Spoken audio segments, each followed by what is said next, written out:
하나님의 말씀은 시대가 급할수록 더 빠른 속도로 임하기 때문에 신문이 6시간만 지나도 더 이상 뉴스가 아니고 올드 뉴스가 될 수 있는 것처럼 하나님의 말씀이 하나님이 하시는 일이 바쁠 때는 새로운 말씀이 실시간으로 임할 수도 있습니다. 이 신학교에서 설교학을 가르칠 때 주일 설교 1시간을 위해서 20시간을 설교 준비를 하라고 가르치는데 그건 정신 나간 일이고, 도대체 어느 목사가 주일 설교 한 번을 하기 위해 20시간을 준비를 해야 되며, 그렇게 준비를 한들 그 말씀이 과연 성령이 그때그때 주시는 말씀이 될 수 있으리라는 것입니까? 그건 마치 다음 주일날 가족에게 먹일 음식을 엄마가 일주일 전에 준비해서 포일로 싸서 냉동실에 보관하는 것과 뭐가 다르겠습니까? 그래서 당일에 그것을 전자레인지에 데워서 가족들에게 먹이려고 하는 것입니까? 그때가 되면 이미 성령은 당신의 생각을 바꾸셨고 하나님의 일은 다른 쪽으로 움직이고 인간의 상황은 벌써 옛날에 바뀌었고, 이 일주일 전에 준비했던 말씀은 일주일 전에는 필요했을지 모르지만 시시각각 바뀌는 사람의 실존적인 상황에 맞는 말씀을 주실 수가 없지요. 이 라틴 아메리카에 이 영적인 부흥이 일어났을 때 이 도심지에 있는 한 교회는 극장을 빌려서 24시간 예배를 드렸다고 했습니다. 그것이 어떻게 가능할 수 있었을지, 대도시니까 그것이 가능하겠지요. 그게 아니고 이 조용한 시골이라면 어떻게 24시간 교회를 운영할 수 있겠습니까? 그래서 1시간 청소하는 시간을 제외하고는 2시간씩인지 3시간씩인지 돌아가면서 계속해서 예배를 드렸다고 하는데, 그러니까 그만큼 사람들이 절박하고 은혜를 사모했다는 말이죠. 그러니까 그 교회 목사님이 그 모든 예배를 다 설교를 하는지 아니면 목회자들이 돌아가면서 하는지는 알 수 없지만, 그렇게 예배를 많이 드린다는 말을 듣고 미국의 목사님이, 나는 신학교에서 배울 때 설교 한 번 준비하는데 20시간을 준비해야 된다고 배웠는데 하루 23시간을 계속해서 예배를 드리고 설교를 해야 된다면 그 설교를 언제 준비할 수 있겠느냐 그랬더니, 그 라틴 아메리카 목사님이 이 동네에서는 성령이 바쁘시다 이렇게 대답을 했다는 것입니다. 하나님이 바쁘시게 움직이는 것입니다. 여러분, 성경에 등장하는, 사도행전에 등장하는 명설교들, 그게 명설교인지는 우리가 말할 수 없지만 기독교의 역사를 바꾼 설교들이죠. 오순절날 베드로가 한 설교, 또 미문가에 이 병자를 고친 후에 사람들이 모였을 때 베드로가 한 설교, 또 바울이 아덴에서 아레오바고에 이 새로운 것을 듣기를 좋아하는 사람들 앞에서 한 설교, 그 이외에도 여러 설교가 기록되어 있지 않습니까? 그 설교의 공통점은 미리 준비한 설교는 하나도 없었다는 것입니다. 미리 준비한 설교를 한 게 아니에요. 베드로가 오순절날 설교를 하게 될 줄 미리 알고 준비를 한 것이 아닙니다. 전혀 기대하지 않았는데 설교를 해야 될 기회가 생겼고, 그때 성령께서 베드로에게 무슨 말 할 것을 알려주셨기 때문에 베드로는 전형적으로 설교 본문을 인용하고 설교한 사례입니다. 아마 기독교가 거기에서 설교의 모델을 찾았으리라고 생각이 됩니다. 예수님은 그렇게 하지 않으셨어요. 유일하게 예수님이 성경을 읽으시고 그리고 이것이 너희에게 이루었느니라 말씀하신 것은 누가복음에서 공생애를 시작할 때에 가버나움의 회당에 들어가셔서 이사야의 예언을 읽으시고 그리고 너희 듣는 중에 이 예언이 응하였느니라고 말씀하실 때를 제외하고는 예수님은 말씀하시기 전에 설교하시기 전에 성경을 인용하는 방법을 사용하지 않으셨어요. 그러나 유일하게 그 방법을 사용한 사람이 베드로. 그래서 베드로는 오순절 이전에도 한번 설교한 적이 있지요. 그러니까 유다, 가룟 유다를 대신할 사도를 뽑기 위해서 우리가 어떻게 할 것이냐를 의논할 때 사도 베드로가 성경 말씀을 인용하고 그리고 제비를 뽑아서 마띠아를 12번째 사도로 임명할 때 그때도 베드로가 성경 말씀을 인용했고 오순절날 성령이 임해서 120명이 방언하는 소리를 예루살렘에 모인 경건한 유대인들이 듣고 더러는 놀라고 더러는 이들이 술에 취하였도다 라고 조롱할 때 베드로가 일어나서 미리 준비한 설교를 한 게 아니에요.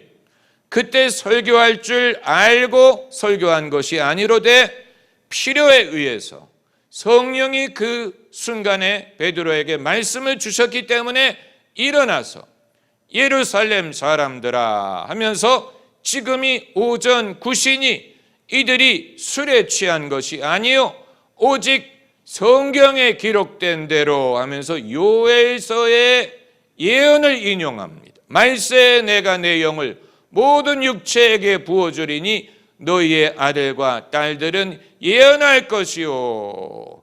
이 구절을 인용하면서 바로 그 예언이 오순절날 임하여 성령을 하나님이 부어주셨다. 그러면서 이제 예수 그리스도에 대해서 설교를 하지 않습니까? 그리고 두 번째로 베드로가 한 설교는 미문가의 안전뱅이를 고친 후에 은과 금은 나 없어도 내게 있는 것으로 너에게 준다 하고 그를 일으켰어요. 사람들이 놀라서 달려왔을 때 베드로가 예루살렘 사람들아 어찌하여 우리의 경건함으로 이 이적을 행한 것으로 우리를 주목하느냐 하면서 예수 그리스도를 믿는 그 믿음이 이 사람을 낫게 하였느니라.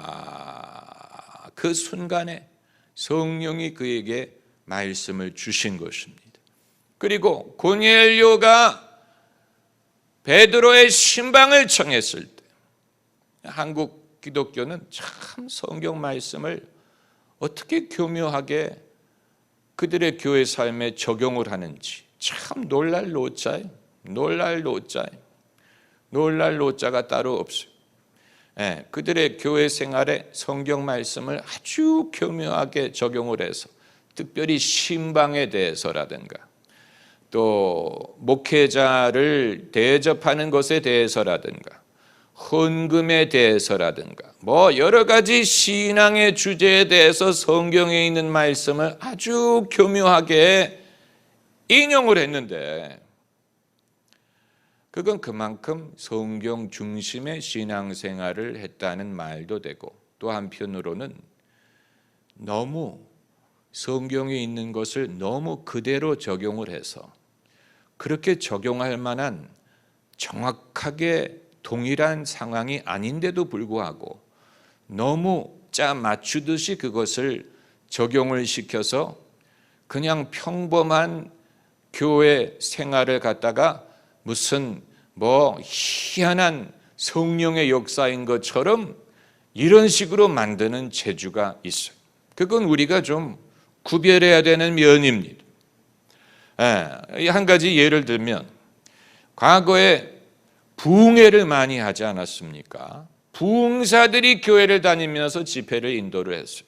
그런데 부흥사를 대접하는 원리에 대해서 교회들이 예수님의 분부의 말씀을 적용을 한 거예요. 예수님이 이 제자들을 보내시면서 너희가 갈 때 두버릇도 갖지 말고 지팡이도 말고 가서 너희를 먹이는 너희 앞에 대접하는 것을 먹고 이런 식으로 말씀하셨잖아요. 말씀하셨어요. 그걸 그대로 적용을 해서 그러니까 부흥사가 올 때 다음날 입을 와이셔츠부터 교회가 대접을 해야 되는 거예요. 목사님이 와이셔츠 한 번만 입고 오신다. 목사님이 아무것도 안 갖고 오신다. 그렇기 때문에 부흥사를 초청하는 교회에서는 성경 말씀 그대로 두버릇도 말고 모두 말고 그대로 적용을 하니까 이 권사님들이 강사님 대접을 위해 다음날 입으실 와이셔츠 한 벌에다가 이런저런 것을 다 준비해야 되는 게 정석이 된 거예요.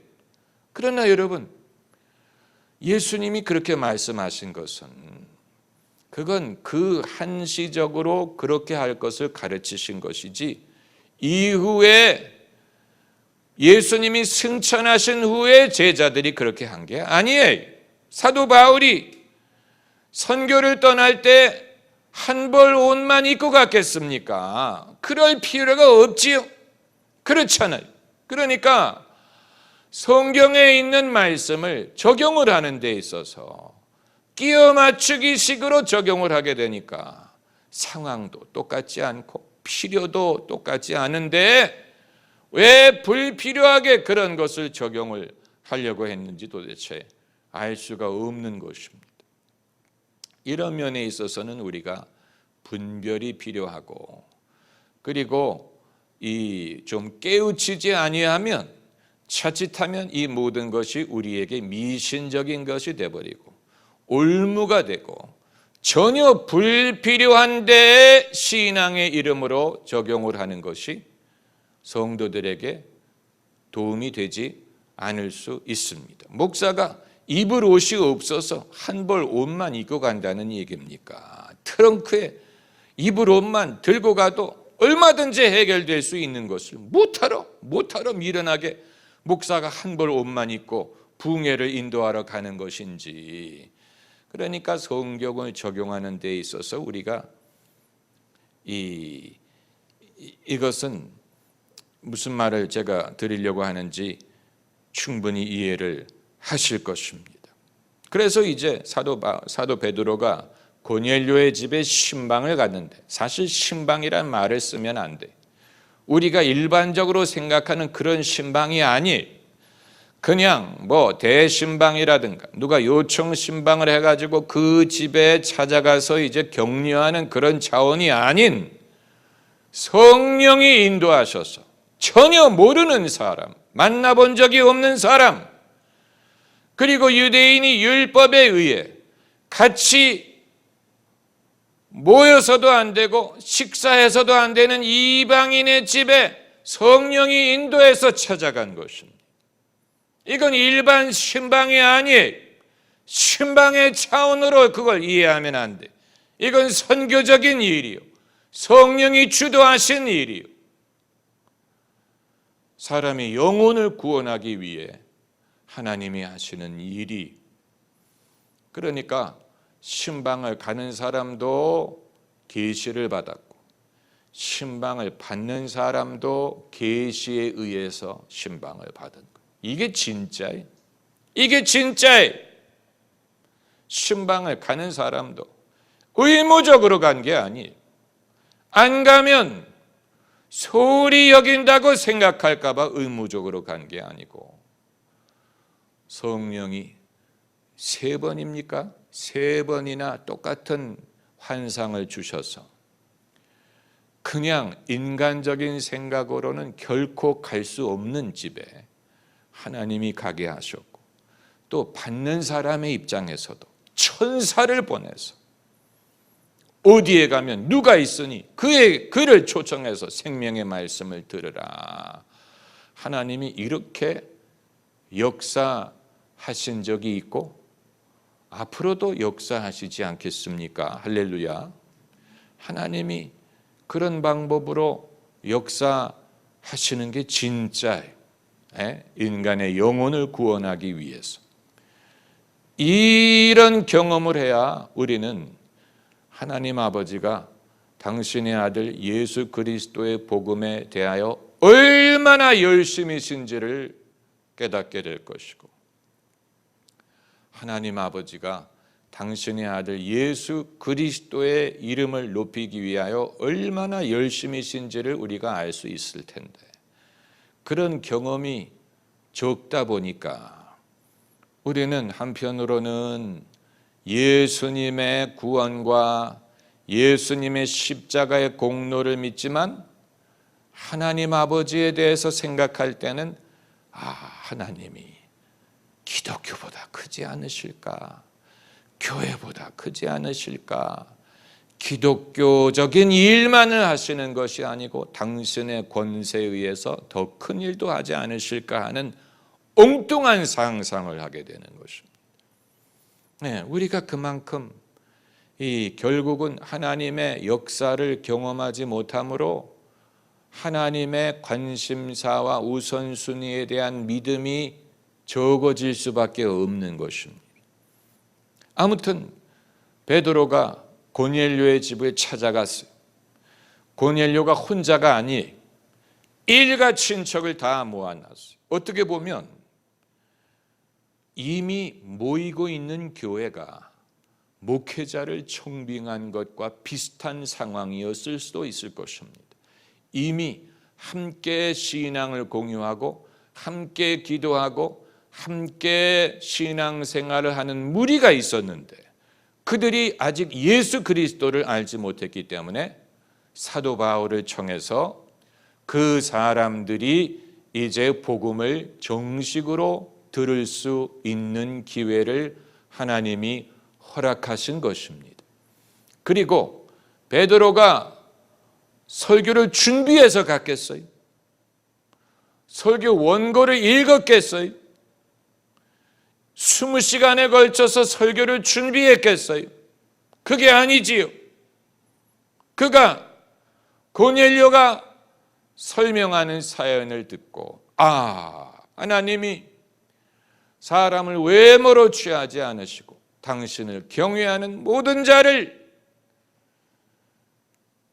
생각하시는 줄을 내가 안노라 하면서 이제 그리스도에 대해서 복음을 전하기 시작했는데, 성령께서는 베드로가 설교를 끝낼 때까지 기다리시지 않고 베드로가 아직 설교를 하고 있는데 성령이 말씀 듣는 모든 자에게 내려오시니 저들이 하나님을 높이며 방언도 하며 예언을 하더라고 했어요. 한번 상상을 해보세요.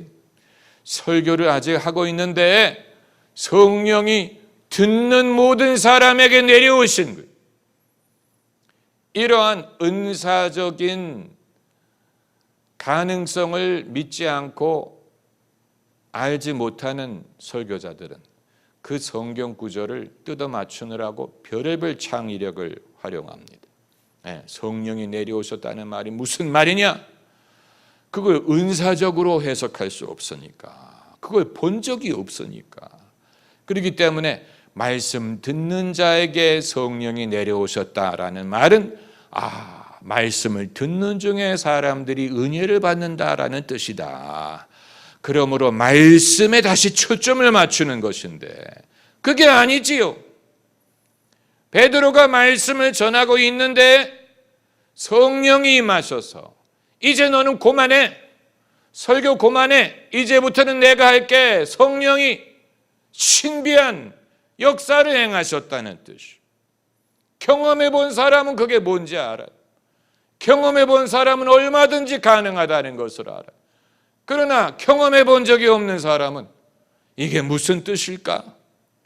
설마 무슨 방언, 예언, 은사적으로 이 구절을 해석할 수가 없으니까 말씀을 듣는 모든 자에게 성령이 내려오신다. 말씀을 듣는 것이 우선이다. 그래서 다시 말씀 쪽으로 해석을 끌고 가려는 그 성경이 기록된 목적과는 반대 방향으로. 그러니까 참 인간의 창의력이 이런 식으로도 사용될 수 있다는 얘기입니다. 근데 아무튼 베드로에게는 그런 은사가 있었어요. 여러분 사도행전을 곰곰이 읽어보면 베드로가 한 설교가 예수님이 이 땅에 계실 때 가르친 내용이었을까? 그런 식의 설교를 예수님이 분부하신 것일까? 그렇지 않으셨으리라고 봅니다. 예수님이 그런 분부를 하실 시간이 없었죠. 너희는 이런 식의 설교를 하거라, 너희는 이런 내용의 복음을 전하거라 라고 예수님이 말씀하신 것 같지 않아요.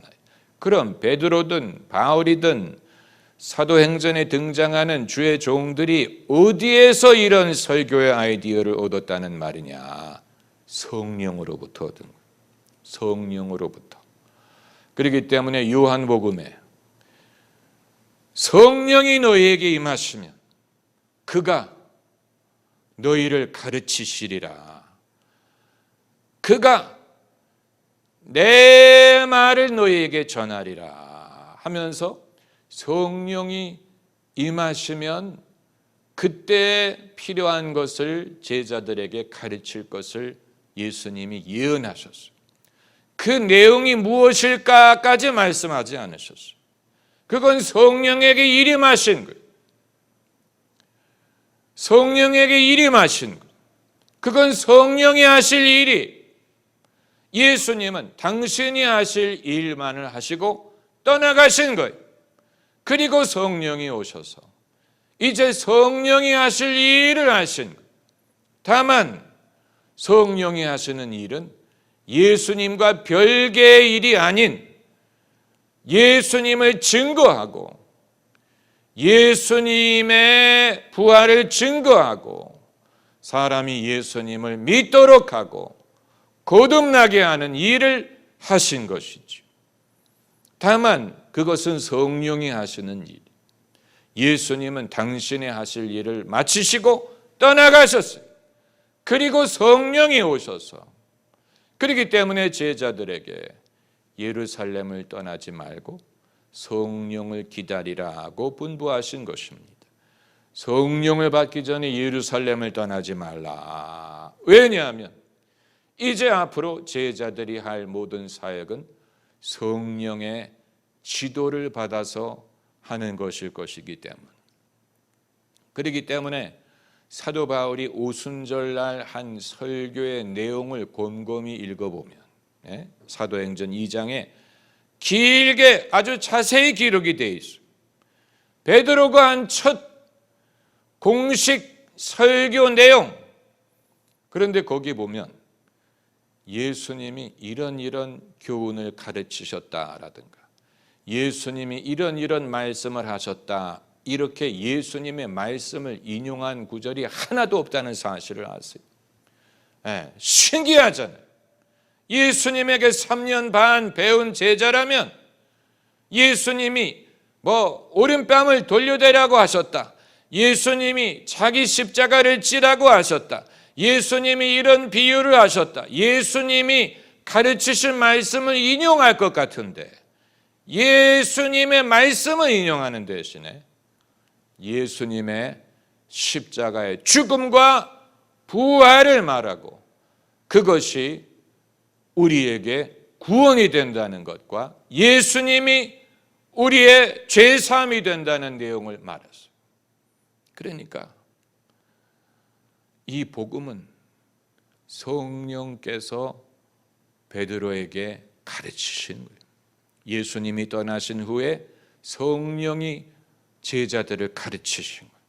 어떤 말씀을 전할 것이냐, 복음의 내용이 무엇이냐, 미리, 다시 말하면 미리 그들이 머리를 맞대고 교회가 전할 메시지가 무엇이 돼야 될 것이냐를 머리를 맞대고 의논해서 결정한 것이 아니고 성령이 오신 후에 성령의 감동을 받아서 그들이 비로소 예수님의 사역을 이해하고 예수님의 죽음과 부활의 의미를 이해하고 그것이 어떻게 우리에게 구원이 되고 죄사함이 되느냐 하는 것을 깨닫게 된 것입니다. 만약에 그렇지 않다면 예수님을 생전에 만나본 적도 없는 바울이 어떻게 사도가 될 수 있었다는 얘기입니까? 그렇지 않아요? 사도 바울은 예수님의 공생의 기간에 예수님을 뵌 적이 없어요. 예수님의 가르침을 들어본 적이 없어요. 예수님의 이적을 본 적이 없어요. 사도 바울이 경험한 예수님은 부활하신 예수님이 환상 중에 신비한 방법으로 나타나신 것이지, 이 땅에 계실 때의 예수님을 사도 바울은 만나본 적이 없고 그 말씀을 직접 들어본 적이 없고 예수님의 이적을 직접 본 적이 없어요. 그런 바울이 어떻게 예수님을 증거하는 사도가 될 수 있고 예수님의 복음을 가르칠 수 있는 권위자가 될 수 있었다는 말이냐? 여러분, 신기하지 않습니까? 신기하지?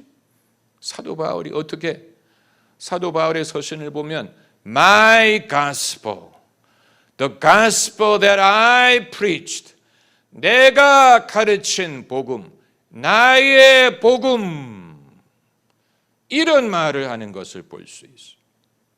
지난번에 우리가 갔던 목사 안수식에서 설교하시던 목사님이 나의 복음, 사도 바울이 나의 복음이라고 한 것을 인용하면서 설교하시던데, 사실 그건 대단한 개념. 사도 바울이 예수님의 복음이라고만 하지 않고 나의 복음, 내가 너희에게 전한 복음 이외에 다른 복음을 전하는 자는 저주를 받을지니라, 이런 말까지 했어요. 그런 놀라운 담대함이 어디서 왔다는 얘기입니까? 그건 성령으로 주신 것입니다. 계시로 말미암은 것입니다. 예수께서 도마에게 너는 나를 본고로 믿느냐, 나를 보지 않고도 믿는 자가 복되도다 라고 말하신 그 전형적인 예가 사도 바울이에요. 사도 바울이 복이 있는, 예수님 부활을 보지 못하고도 믿었잖아요. 그 복이 있다고 하잖아요. 그 전형적인 예가 사도 바울이에요. 그러니까 여러분, 이 모든 것이 우리에게 시사하는 바는, 다만 지금 이 시대에도 우리가 그런 식의 바울처럼 계시를 받아서 내 복음이라고 말할 수 있게 되는 건 아니에요. 박 집사, 이 집사, 소 집사가 내 복음을 주장하게 되면 그건 다 이단이지. 그 계시의 시대는 지나갔어요. 그 계시의 시대는 지나갔어요. 우리는 그래서 더 이상 계시라는 말을 사용하지 않아요. reveal이라는 말을 더 이상 사용하지 않아요. 농담으로라도 계시 받았어, 이런 말을 하면 안 돼. 계시의 시대는 지나갔어요. 계시라는 것은 복음의 권위에 버금가는 하나님의 말씀을 말하는 것인데, 그 계시는 이제 문을 닫았어요. 복음은 이제 정립이 됐어요. 여기에다가 누가 추가할 수 없어요. 추가하려고 하는 모든 것은 다 이단. 그렇기 때문에 몰몬교가 이단인 것이고 통일교가 이단인 것이고 이슬람이 이단인 것이고, 이 닫힌 복음의 계시에, 완성된 계시에 새로운 것을 추가하려고 하는 모든 것은 다 이단. 계시는 끝났어요. 그럼 성령이 우리에게 보여주시는 것을 뭐라고 부릅니까? 조명, 감동이라고 부를지언정 계시라고 부를 수는 없어요. 그건 계시라는 말은 우리가 그런 식으로 사용할 수 있는 게 아니에요. 우리를 감동하시고 가르치시고 인도하시고 조명하시고, reveal이란 말 대신에 illuminate, 밝힌다라는 말이, illume, the Holy Spirit illuminates. Holy Spirit moves, touches 이런 식으로 말할 수 있지만 reveal이란 말은 이건 더 이상 우리가 쓸 수 없는 말이에요.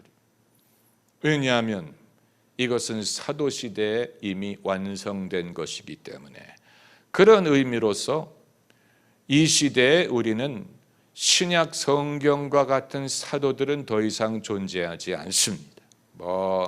누가 어떤 주장을 하든 무슨 케네스 헤이건 목사 같은 분은 본인도 사도였다고 주장을 하고 또 그것뿐만이 아니고 신사도 운동이 벌어져 가지고 그 신사도 운동을 주도하던 교수님이 한국에 와서 강의를 하는데 그 통역할 역할을 제가 맡아서 이제 내일 집회가 시작을 해야 되는데 그분을 한번 뵙고 미리 내용을 검토하기 위해 제가 찾아뵌 적이 있어요. 그런데 이분이 사도들의 명단을 갖고 있다는 거예요. 이 시대의 사도가 될 만한 사람들의 명단을 갖고 있다는 거예요. 그래서 그 사도가 되는 기준이 뭐냐고 물어봤어요. 그랬더니 이미 사도인 사람 2명의 추천을 받으면 된대. 그건 여러분 로타리 클럽이나 무슨 클럽에 들어가는 기준과 똑같습니다. 로타리 클럽에 들어가려면 기존의 멤버 2명이 추천을 해줘야 돼. 그러면 그 클럽에 들어갈 수 있어요. 그래서 제가 명단을 보여달라 그랬어요. 그랬더니 보여주더라. 명단이 이렇게 두꺼워. 봤더니 나라별로 사도들의 명단이 있는 거예요. 나라별로. 그래서 먼저 대한민국의 사도가 누군지를 찾아봤어요. 그랬더니 그 교수님이 아는 사람들이에요. 전부 다. 끼리끼리 클럽을 만들었다는 얘기예요. 끼리끼리. 그래서 제가 그 시점에 나는 이분의 강의를 통역할 수 없다고 판단을 내리고 죄송하지만 제가 이런 내용을 통역할 수 없습니다라고 사임을 했어요. 왜냐하면 말도 안 되는 얘기죠. 이 시대에 하나님이 사도 같은 권위를 가진 사람을 쓰실 수 있다. 거기까지는 이론적으로 인정을 하지만 그래서 사도의 명단을 만들어서 그래서 그 사람들이 사도라는 거예요. 명단이 왜 필요하고 그리고 그 명단에 올라가려면 기존의 사도 2명의 추천을 받아야 된다고 말도 안 되는 얘기. 그러니까 이분이 사도라는 말에 흥분을 한 거예요. 사도. 말이야. 내가 사도가 되고 싶어. 맞아. 흥분을 해가지고 그게 본인에게 어떤 자랑거리가 됐는지는 알 수가 없지만 여러분 그런 식으로 말도 안 되는 얘기죠. 사도 바울이 지금 우리가 바울을 사도라고 부르지. 지금이야 바울을 사도라고 부르지. 그 당시에는 선지자와 교사라고 불렀어요. 그 당시에는 그런 식으로 서로를 부르지 않았을 거예요. 그건 마치 사람이 죽은 후에 성자가 될 수 있지. 살아있는 사람 보고 성자라고 부르는 거 보셨어요? 살아있을 때 성 테레사님 이런 식으로 말하는 것 들으셨어요? 그건 죽은 다음에 성자가 되는 거예요. 사도도 마찬가지였을 거예요. 그 당시에 베드로든 바울이든 무슨 바나바든 서로 사도 베드로 사도 바울 잘 있었어 샬롬 이런 식으로 불렀을 것 같죠. 바울이 그의 서신에서 내가 다른 사도들보다 더 많이 수고하고 이런 말을 했지만 내가 사도가 아니냐, 그리스도 예수의 부름으로 사도된 나 바울은 이런 식으로 말을 했지만 그건 자신이 전하는 복음의 권위를 입증하기 위해 필요한 것이었지 자신의 호칭으로서 그것을 불러주기를 요구했던 것은 아니었을 것입니다. 그렇잖아요. 하나님이 교회에 사도와 선지자와 복음 전하는 자와 교사, 목사와 교사를 세우셨으니 이런 말들이 있지만, 제가 말씀드리는 것은 그렇다고 서로를 그래서 아무개는 사도로 승진했대 이런 식으로 부를 수 있는 것이 아니었다. 그렇지 않습니까? 어느 시점에 바울을 사도라고 부르기 시작했겠어요? 어느 시점에? 그 이전에는 선지자와 교사 중에 한 명이었는데 어느 시점에 바울을 사도라고 부르기 시작했을 거예요? 무엇을 기준으로? 그렇지 않아요. 어느 시점에 바울이 사도로 승진을 한 것입니까? 무슨 장교가 비올다는 것처럼 어느 시점에 바울이 승진을 한 거예요. 그래서 다른 모든 사도들이 그것을 인정을 한 거예요. 생각을 해보면 그건 사람이 주장해서 될 수 있는 게 아니고, 우리가 그 시대에 살고 있지 않았기 때문에 알 수가 없지만, 이것은 아마 이후에 사람들이 인정을 하고 또 그것을 받아들여서 이루어졌을 가능성이 많다고 보는 것이 옳습니다. 이후에 사람들이 사도 바울은 그는 정말로 예수 그리스도의 복음을 바울처럼 정확하게 설명한 사람이었고, 우리는 그래서 바울의 이 가르침을 하나님의 계시로 받아들이고 하나님의 권위로 받아들이고 그것을 기준으로 복음의 진리를 우리가 믿는다. 이후에 사람들이 한 입으로 그렇게 말을 할 수 있었기 때문에 그것이 가능한 것이었지. 그렇지 않겠습니까? 우리가 교회사를 좀 공부할 필요가 있고 그 당시의 상상을 해볼 필요가 있습니다. 그 당시의 상황. 여러분이 신약 성경이 어느 한 사람에 의해서 어느 한 시점에 이게 신약 성경이야 하고 마태복음부터 요한계시록까지 완성된 것이 아니고 이후에 신약 성경에 어떤 문서를 포함시킬 것인가를 결정을 했다는 사실을 아시지요?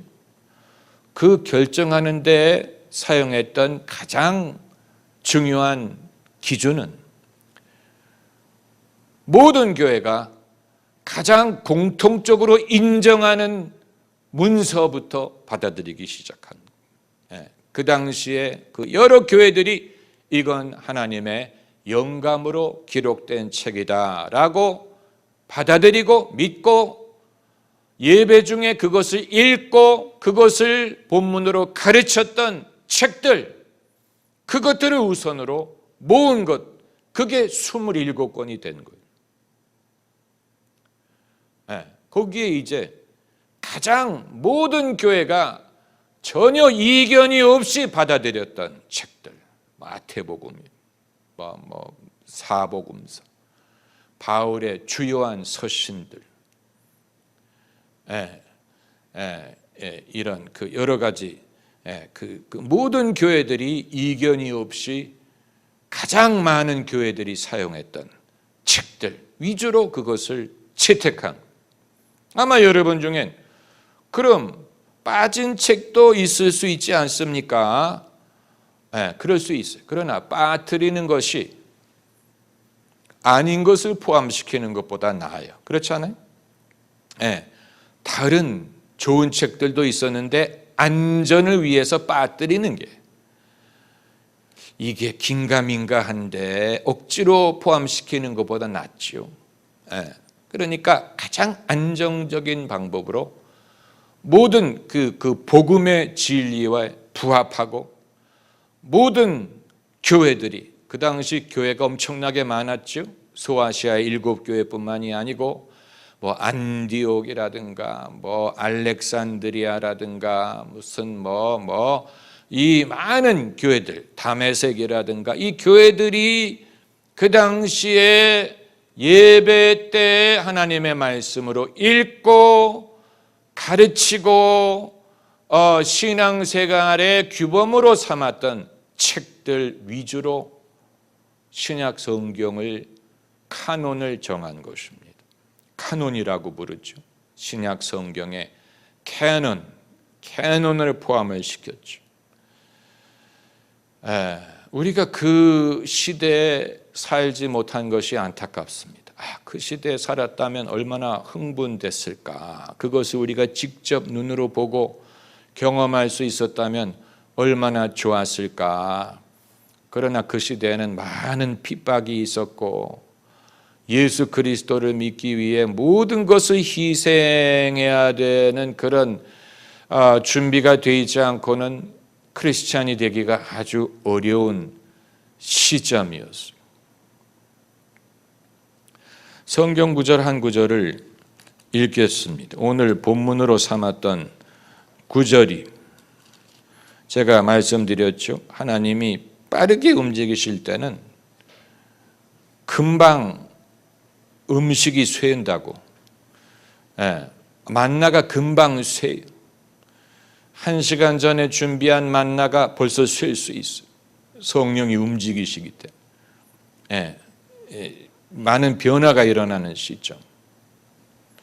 주일날도 제가 1부, 2부, 3부 예배가 진행되면서 음식이 쇠가는 것을 느껴요. 1부 때 전한 말씀이 2부 때 약간 쇠내가 벌써 상황이 바뀌어 간다는 얘기. 그렇다고 어떻게 설교를 다시 준비하겠습니까? 그렇잖아요. 얼마나 숙제가 많습니까? 그래서 제발 3부 때까지 이 원고를 그대로 사용하게 해달라. 3부 때까지 이 한 번 준비한 것으로 3번 때우게 해달라. 이제 여러분 같으면 그렇게 하지 않겠습니까? 그러지 않고 1부 끝나고 다시 설교를 하나님 얼마나 힘듭니까? 얼마나 힘들고 귀찮습니까? 그렇지 않아요? 그런데 창세기 12장 4절 말씀을 보면 창세기 12장 4절에 이에 아브라함이 여호와의 말씀을 쫓아갔고 말씀을 어떻게 했어요? 말씀을 어떻게 했습니까? 쫓아 어떻게 했어요? 갔어요. 두 개의 동사가 있어요. 쫓다와 갔다. 그 말은 둘 다